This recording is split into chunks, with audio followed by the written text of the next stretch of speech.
ዜናውን በማስቀደም ዕለታዊ መረጃዎችን የምናጋራችሁ ይሆናል። በልጓማ ከተማ በተደረገ ተጋድሎ ፋኖ ሊመከት የማይችል እርምጃ በመውሰድ በርካታ የአገዛዙ ወታደሮችን ደምስሶ ድል ተቀዳጀ። በተጋድሎው አንድ አይሱዙና አንድ ወታደራዊ ፓትሮል ሙሉ ወታደሮች ከነተሽከርካሪዎቹ ለወሬ ነጋሪ ሳይተርፉ ዶግ አመድ መደረጋቸው ታውቋል። የፋኖ የከተማ ውስጥ ለውስጥ ውጊያ መሐንዲሶች በፊት አውራሪነት በመሩት በዚህ ተጋድሎ የጠላት የቁም ምሽጎች ጭምር ተደረማምሰዋል። በርካታ ክላሽንኮቭ መሳሪያዎች ከነተተኳሾቻቸው እንዲሁም ወታደሮችና ካድሬዎች በፋኖ ተማርከዋል። መረጃውን ታደምጡታላችሁ። በሌላኛው መረጃችን በመርሃ ቤቴ ግንባር ፋኖ በጥላት ካምፕ ውስጥ አስርጎ ያስገባው አንድ የኦፕሬሽን አባል በአገዛዙ ወታደራዊ አዛዥ ላይ እርምጃ ከወሰደ በኋላ በድል ወደ አሃዱ መመለሱ ተነገረ። ይህ የከተማ ውስጥ ጥቃት ጥንቃቄ በተሞላበት ሁኔታ የተፈጸመ ሲሆን ኦፕሬሽኑን የፈጸመው አርበኛ በአዛዡ ላይ እርምጃውን እንዲወስድ ከተቀመጠለት የሰዓት ገደብ ዝነፍ ሳይል ግዳጁን በስኬት አጠናቋል። አዛዡ ከመገደሉ በተጨማሪ ኦፕሬሽን ከተፈጸመበት ፍጥነትና ጥራት ጋር ተዳምረው በአካባቢው የሚገኙ ቀሪ አገዛዝ ወታደሮችና ወታደራዊ አመራሮች በከፍተኛ ሁኔታ ተደራጅተው የሚይዙት የሚጠብቁትን እንዳጡ ተነግሯል። መረጃውን ታደምጡታላችሁ። ከወደ ባህር ማዶ መረጃዎቻችን መካከል የሆርሙዝ ወሽመጥ ለዓለም አቀፍ የንግድ መርከቦች ክፍት ተደረገ። በመካከለኛው ምስራቅ ለወራት ዘልቆ የነበረውን ውጥረት ተከትሎ ተጥሎ የነበረው የባህር ላይ ትራንስፖርት ገደብ መነሳቱን የኢራን መንግስት በይፋ አስታውቋል።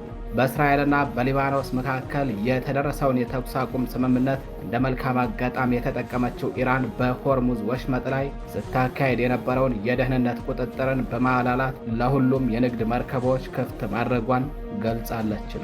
መረጃውን በዝርዝር ታደምጡታላችሁ።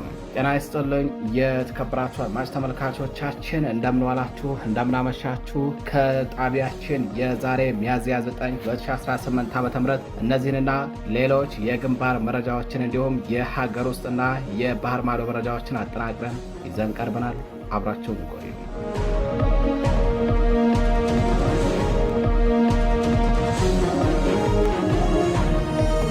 ወደ ቀዳሚው መረጃችን እናልፋለን። በልጓማ ከተማ በተደረገ ተጋድሎ ፋኖ ሊመከት የማይችል እርምጃ በመውሰድ በርካታ የአገዛዙ ወታደሮችን ደምስሶ ድል ተቀዳጀም። የፋኖ የከተማ ውስጥ ለውስጥ ውጊያ መሐንዲሶች በፊት አውራሪነት በመሩት በዚህ ተጋድሎ አንድ አይሱዙና አንድ ፓትሮል ሙሉ ወታደሮች ለወሬ ነጋሪ ሳይተርፉ ዶግ አመድ ተደርገዋል። በምዕራብ ፋኖ ብሔራዊ ንቅናቄ ምስራቅ አማራ ቀጠና ምኒልክ ዕዝ 105ኛ ንጉስ ሚካኤል አሊኮር ስር ከሚገኙት ከ33ኛ ዋሲል ክፍለ ጦርና ከ71ኛ ሳጅና ባናደው ክፍለ ጦር የተወጣጡ አሃዶች በጋራ በመሆን ትናንት ሚያዝያ 8 2018 ዓ.ም በልጓማ ከተማ በወሰዱ ስልታዊ እርምጃም የጠላት ኃይልን አሽመድምረውና አፍረክርከው ታላቅ ድል አስመዝግበዋል። በከተማዋ የ33ኛ ዋሲል ክፍለ ጦር አርበኞች የጠላት ኃይልን በስልታዊ ማጥቃት 3 እና 4 ቦታ ቆርጠው ሲያሽመደምሩት፣ በተመሳሳይ የ71ኛ ባናደው ክፍለ ጦር አርበኞች በከተማዋ ውጊያ ከመሳተፍ ጀምሮ ተጨማሪ የጠላት ኃይል እንዳይገባም ሆነ ከውስጥ ያለው እንዳይወጣ የልጓማ ከተማ መግቢያ መውጫ አቅጣጫዎችን ክርችም አድርገው በመዝጋት ድንቅ የተናበበ ተጋድሎ በማድረግ ነው የጠላት አከርካሪን መስበር የቻሉትም።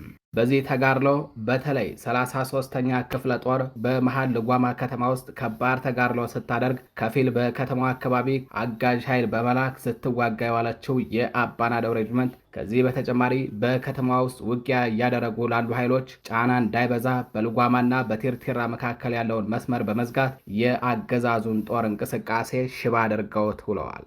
የፋኖ ኃይሎች በከተማ ውስጥ ውጊያ እያሳዩት ያለው እጅግ የረቀቀ ብቃት ንጹሃንን ሳይነኩ ጥላትን ብቻ የመለየትና የማጥቃት ስልት አገዛዙን ክፉኛ እያብረከረከውና እያፍረከረከው መሆኑ ታውቋል። በተለይ በልጓማ ከተማ የታየው የፋኖ የጦር ታክቲክና ፍጥነት ፋኖ የደረሰበትን የወታደራዊ ምህንድስና ደረጃን የሚያሳይ ነው ተብሏል። ፋኖ በቅርብ ጊዜያት እያከናወናቸው ያሉ የከተማ ውስጥ ውጊያዎች ንጹሃንን የመጠበቅና ጠላትን የማንጠር ጥበብ የታከለባቸው መሆኑ ተመላክቷል። የአካባቢውን መልክዓ ምድር ቀድሞ በማንበብ የህዝብንና የህዝብ ተቋማትን ደህንነት ቅድሚያ በመስጠት የጠላትን ቁልፍ አመራሮችና የጦር ሰፈሮችን ብቻ ኢላማ ያደረጉ እርምጃዎች የፋኖ የሞራልና የወታደራዊ